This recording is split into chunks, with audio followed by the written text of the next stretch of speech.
All right, we are live on another edition of the Edlow Podcast. Subscribe, and I'm very excited for this one. Having a podcast is so awesome. You get to talk to so many cool people, and I have one of the coolest here, the seventh most interesting man in the world. We have Jay Peterman, the former host of the Family Feud, the controversial winner of the first season of Dancing with the Stars, Mr. John O'Hurley. Mr. O'Hurley, thank you for joining us. Well, that was a very nice introduction. Thank you, Sean, very much. So let me ask first, right out the gate, were you always interested in acting and performing arts? What got you into it? I knew what I was going to do with my life at the age of 3.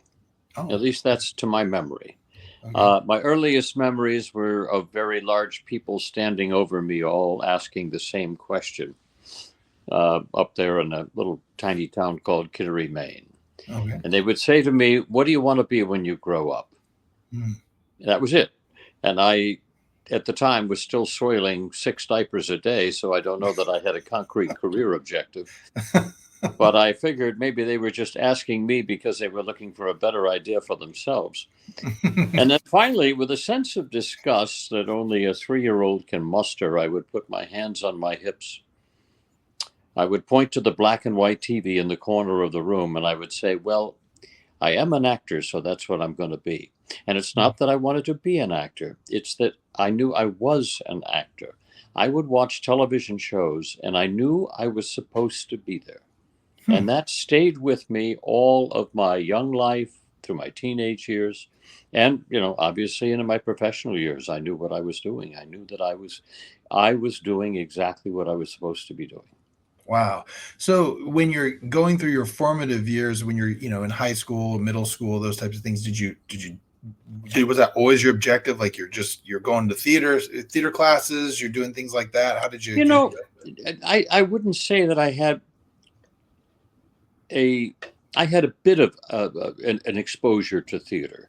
But what I also had was an enormous sense of stage fright that combined with this, eternal lust to be an actor. So, both things were natural enemies. And it was very difficult to coincide the two. So for me, it as much as I wanted to be an actor, I was always afraid to make it known. I mean, I would do plays in the basement for my parents, and I would, do talent shows at school and stuff. But it came at such a high price of anxiety for me.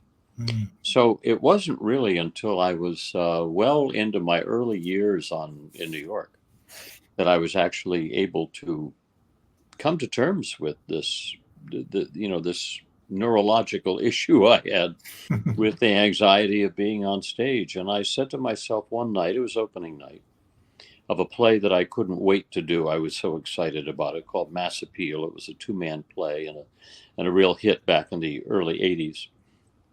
And I said to myself, this is ridiculous. I can't continue to live like this, or I really just need to quit acting and go off and find something else.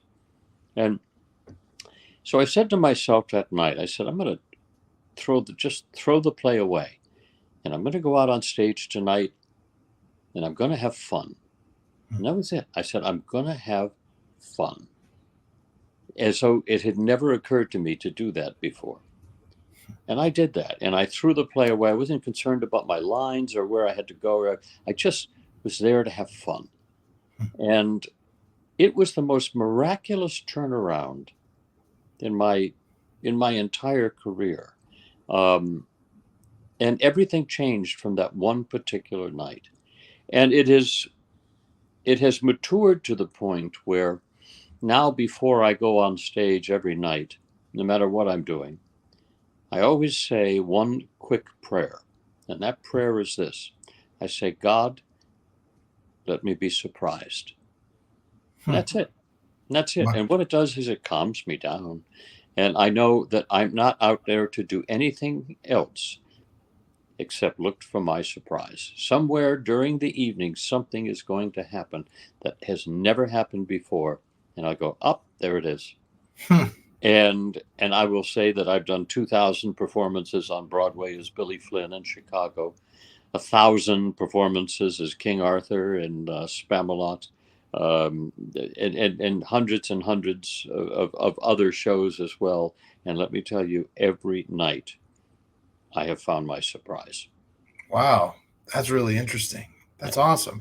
So, did you have a role that you, as you look back on your career, that you said that was the one that I loved the most? Uh,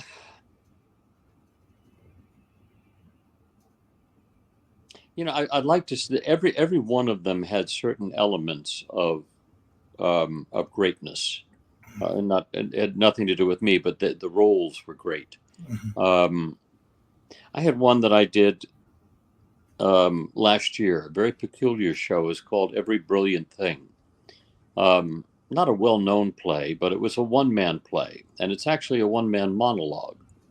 And it was a play about a young man tracing his life from being a young boy to a young man with a mother that was suicidal.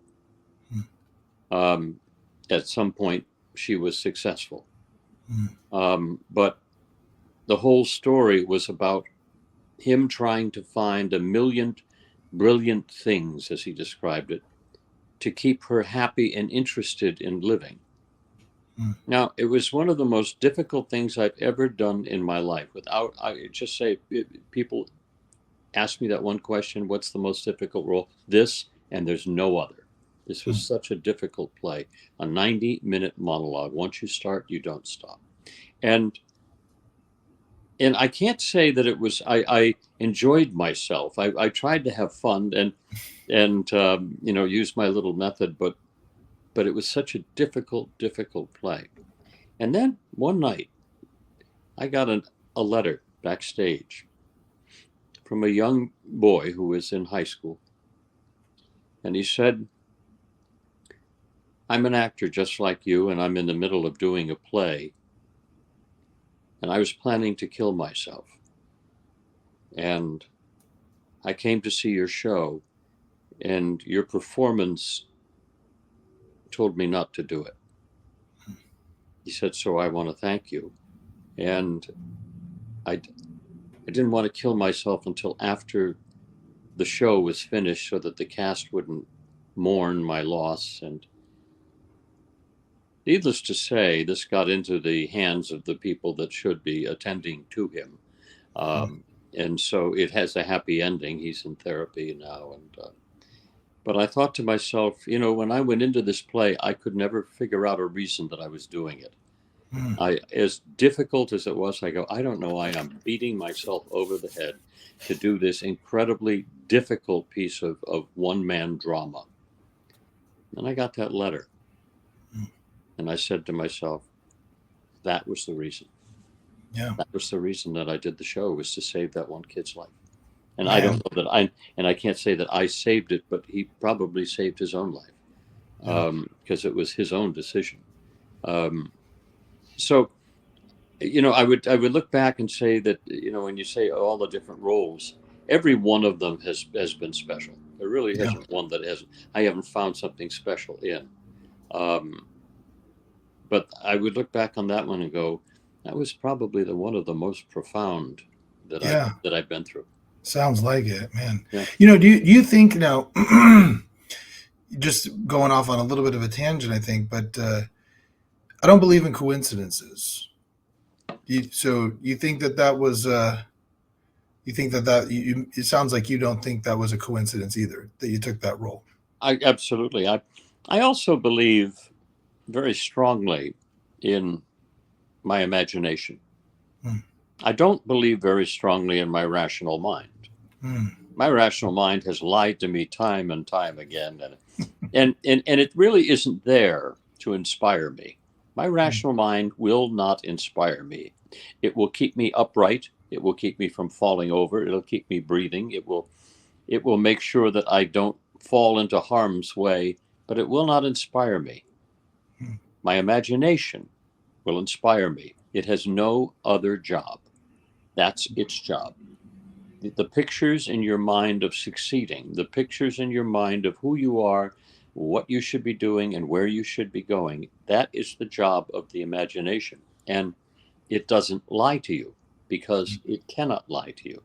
It is a 24/7 self-assessment of who you are and what you're supposed to be. That's its job. Wow. And so when I looked at a show like this, I instantly said yes, because I saw in my head the picture of succeeding. That's all I need. That's the reason that I went into Dancing with the Stars, God's great practical joke. I had no experience in dancing, but I saw myself succeeding, and I said, all right, I've got to do this. Yeah. And I said, who else have you got? They said, you're the first person we've asked. And they said, but now that we have you, we know we can get Evander Holyfield. And I thought to myself, I see what they're doing here. ABC is using this midsummer replacement series to give America what they've been hoping for many, many years. The John O'Hurley, Evander Holyfield matchup finally on the level playing field of ballroom dancing. And in truth, I took the champ out in the third round with my foxtrot. It's interesting. When I first heard of Dancing with the Stars, I never would have thought that would end up being as successful as it is. And it's still going. Most successful thing that ABC has ever done. Yeah. So interesting, man. And it's a great show. I've watched several seasons. So it is a very good show. Speaking of good show. It's not, however, as successful as the show that I do now on NBC, the National Dog Show on Thanksgiving Day. Yeah. That, believe it or not, next to the Super Bowl, is the #1 show on television. Really? I get 30 million people watching that show. Wow. Every year. And nothing compares to it. Wow.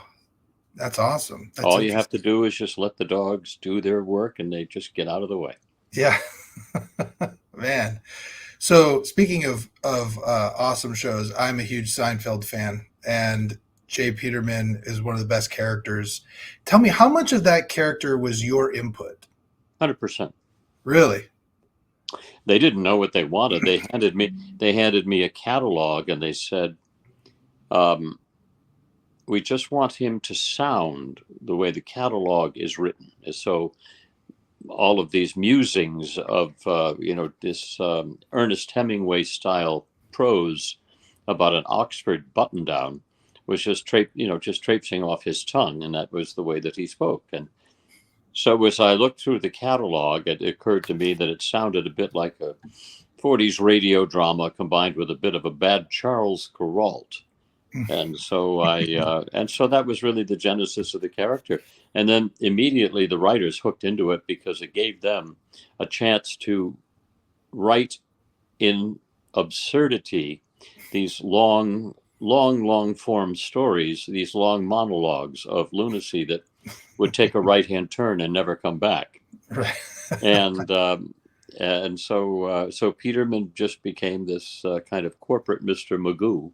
On the show, and it was just enormous fun to take the character and just play with him every week and try not to laugh. Right.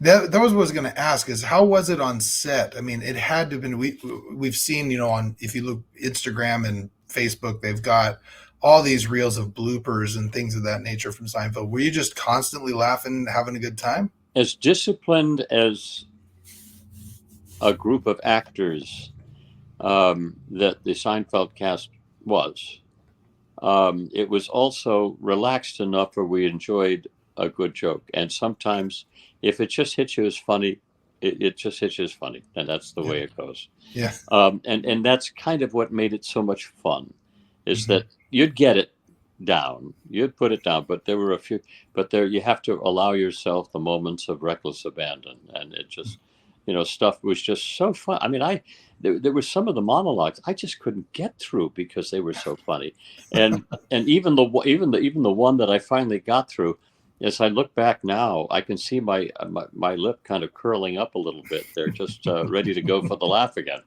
Yeah. So it was, and again, it's a credit to the quality of the writing on the show. As Shakespeare once said, the play is the thing. He never said the actor was the thing. The producer, no. He said the play is the thing. It's always about the written word. On Seinfeld, the written word was always just the best. Yeah. Now, was there somebody on set that you kind of grew closest to, or someone who always just would cut you up when you're Well, watching? they all did. Yeah. Because they were such, it was all just such distinctive people. And then they did such a brilliant job of, um, of casting every week the guest stars. Hmm. I mean, James Spader was a guest star on the show. Uh, Rob Schneider was a guest star on the show. What was Marissa Tomei was a guest star on the show. There was just, you just never knew who was going to be there. So the quality of the actors was just unparalleled, and and and not only that, but the show was written in a different style. It wasn't the Golden Girls style of set the joke up for the punchline, set the joke up for the punchline. It was it was about language that was always played at the highest level of drama. Mm. Everything was just over the top dramatic because that's what made it funny. Mm. And that's what made this show about nothing funny, because it didn't read funny. I remember putting down the script after the first read through. And I called my manager and I go, "This is the number one show on television." I said, "It's not funny." What I didn't realize is that it played funny if you played it at the stakes that it was written. And Right. what I mean by that, it had to be played as absolutely death stakes, at live or die type of thing. And you look at George, and everything was it just passionate. He just passionately mediocre, Yeah. and he had to be that way for the scene to be funny. Right. Yeah. That's interesting. When you think about that, I know that a lot of the times actors, what they'll do is they'll kind of give themselves a backstory to round out the character. Did you do that with Jay Peterman? No, I played the character. Okay. Yeah, I mean, I believe in acting I believe in method acting to a certain extent, but at one point you got to act the character. You got to, Sure. you're there to pretend. Uh-huh. And it's very, so for me to pretend to be this raving lunatic was actually quite easy. And I spent more time playing with the language of the character and the tone of his voice and his intonations, and I had more fun with that because to me Peterman was this musical instrument Mm. whose voice had a staccato and a punctuation points and a sense of melody, and I mean, so I had more fun playing with that Mm. than I did trying to think about my sense of purpose. Mm. Yeah. I wanted to ask, uh, was there a particular type of genre of acting that you find to be the most fun? Like I remember hearing Jason Alexander saying he never thought he'd end up in TV. He always thought he'd win a Tony because he always wanted to be on Broadway. Mhm. Was there a type of genre that you thought you were going to, you've done them all. I mean, is there something that you like the most? Well,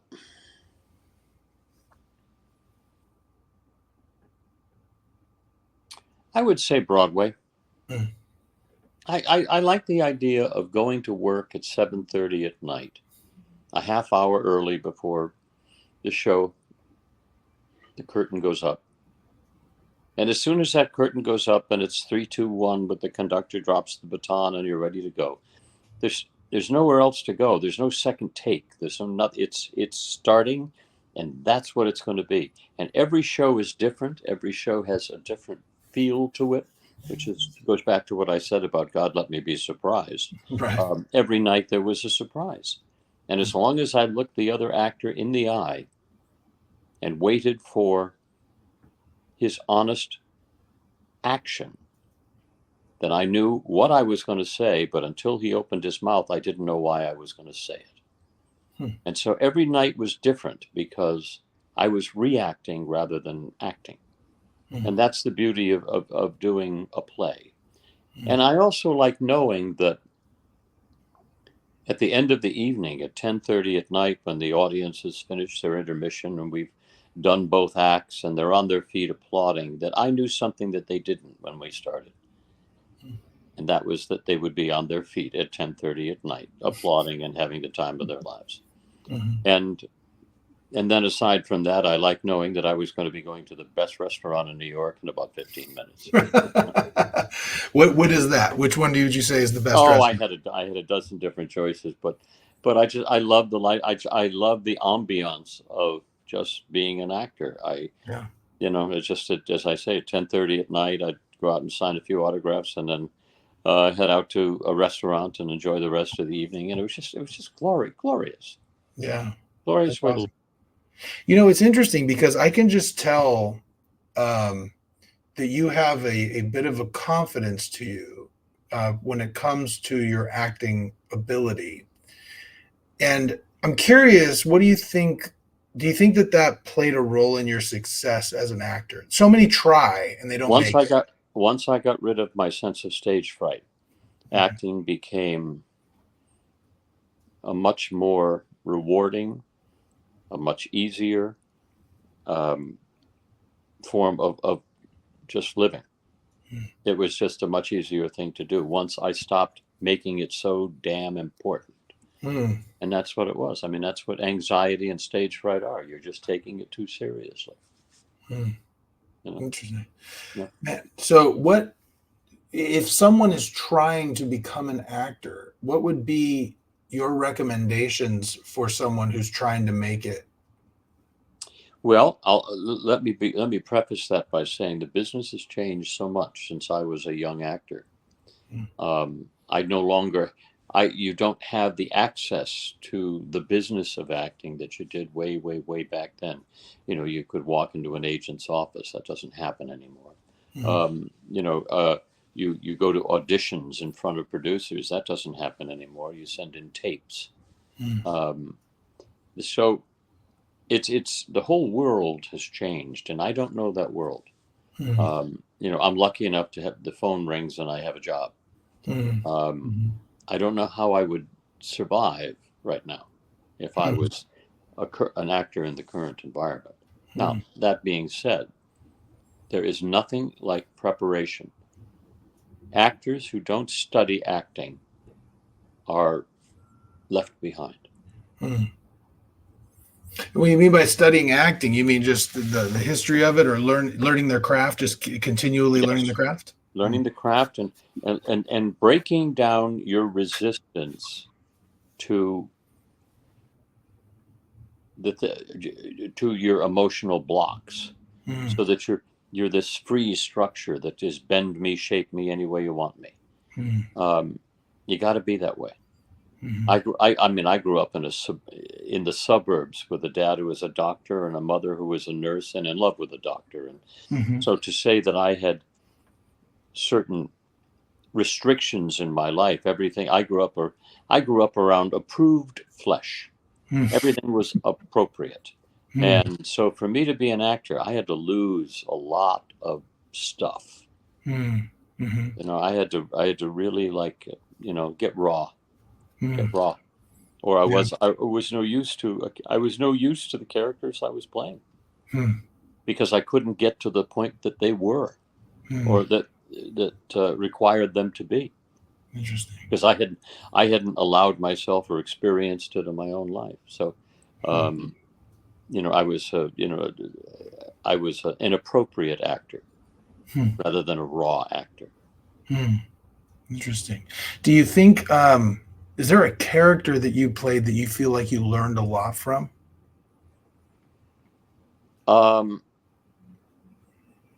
Yeah. I learned a lot from playing Billy Flynn in Chicago, the musical. And a lot of that was the idea of being able to command a stage. Actors earn the right to be silent on stage. And it used to drive the directors nuts when I wouldn't say anything and I would walk across stage slowly, deliberately, with my hands in my pockets, in my tux. but they would say, don't you're making me nervous out there. Just you got. I said, yes, I hope I do, because I've earned the right to be silent on stage. That is what stage presence is. If I know, if in the audience you are comfortable with the fact that I can walk across a stage and now you're just curious as to what I'm going to say, rather than worried that I've forgotten my line, then I have succeeded. And I think Billy Flynn I think that character taught me a lot of that. It was actually, I learned it from Frank Sinatra, and about his ability to walk silently and to command an audience. And you can't learn that at the neighborhood playhouse. Yeah. You learn it by earning it, earning the right to be silent on stage. Interesting. So now, real quick, I know we've got just a few more minutes, but I wanted to ask you, I think that one of the most fun jobs would probably be being the host of a game show. Oh, and you did Family Feud for 5 years. And to tell the truth. Yeah, and so tell me about the experience of being a game show host and what drew you to that. It's hosting a cocktail party. And I learned that from my parents. They were the greatest hosts, and we would always have parties at the house. And it would be my job to take their coats and make sure they had their cocktail, and it was, so I got a lot of that over just the experience that my parents gave to me of being their hosts. And I was always around elegant, successful people. And so I learned a lot about just, keeping my sense of elegance and a sense of integrity present. And that's really what, a game show host is. He moves the party along. He is not the party. You have to remember that I am not the show. The show is done by the people that are there. And so my job is to process information as quickly as I can and try to respond humorously. And if I can't, then to move on with the show and keep the show moving. So it's, that's all it is. But remember, in most cases, especially in Family Feud, there was no script. So you're out there for 30 minutes. And, you literally are jumping into an abyss. As I say, you leap and you hope the net will appear. Yeah. It's a lot like life sometimes. It is. And I'm doing 12 shows on a weekend. So it's, the demand is, it's pretty, it's its own kind of job. It really is. It's, but fun, but really fun. I bet that would be awesome. Well, and the craziest things, the stupidest people I've ever met in my life. Those have to be the ones that stick in your memory, though. I had two gentlemen that came up to the face-off there on Family Feud. Both of them had to have been college educated, and the question was, name a famous film, a classic film that begins with the letter C. Now you might say, what would you say? Casablanca, that was up there. Citizen Kane, Caddyshack, didn't matter. They were all up there on the board. One reached over and goes, Seabiscuit. You can't make that up. Yeah, right. Oh man. Well, it's been a pleasure, talking to you. It's been an honor, quite frankly. I'm really glad we did this. Last question to wrap you up. I ask everybody, I usually ask 3, but I want to be respectful of your time. So I'll ask this one. And that is, one day you're going to pass away. And when you do, there'll be a funeral and a eulogy. What do you hope someone says about you in your eulogy? He lived by his imagination. That's awesome. I got to tell you, as we wrap up, I've never heard it said that, what you said about your imagination rather than your rational mind. I really like that a lot. I think I'm going to steal that. I speak to companies across the country, and I talk about what I refer to as the Peterman Guide to the Extraordinary Life. Yeah. And it has 3 different elements to it. One is imagination. The second is contemplation, the ability to learn to be still, because that's the only place you'll ever find God, and it's the only place that he'll ever be able to talk to you. And finally, the notion of appreciation, the fact that every single one of us is valuable and broken. And in somewhere in between the two is our notion of appreciation of each other, is that none of us are perfect, but each of us are valuable. Man, you should just become a minister or something, you know? Well, for those who've listened, this has been John O'Hurley. Subscribe. Of course, we got a much more coming up. Mr. O'Hurley, it's been, like I said, an honor. Thank you for being with us. A joy to talk to you. Thanks again. All right.